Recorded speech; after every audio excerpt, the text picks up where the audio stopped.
আলুর চপ, বেগুনের চপ, বন্দিয়া বেগুনি সব আছে। নিয়ে যান, নিয়ে যান। ইফতারির সময় খাবেন গরম গরম ভাজা ভাজা।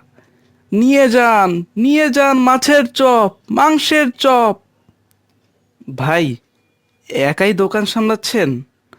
কাউকে পাশে দেখছি না। কি আর করব ভাই, কাউকেই পাই না। মাইনে কম বলে কেউ কাজ করতে চায় না। আমাকেও তো চলতে হবে। এই চপ বিক্রি করে যা টাকা পাই তা দিয়েই এই সংসার চলে।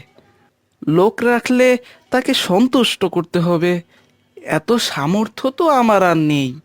আপনি যদি কিছু মনে না করেন, তাহলে আমি আপনার দোকানে কাজ করতে চাই। কিছুদিন আগে আমি চাকরি হারিয়েছি। এই রমজান মাসে আর চলতে পারছি না।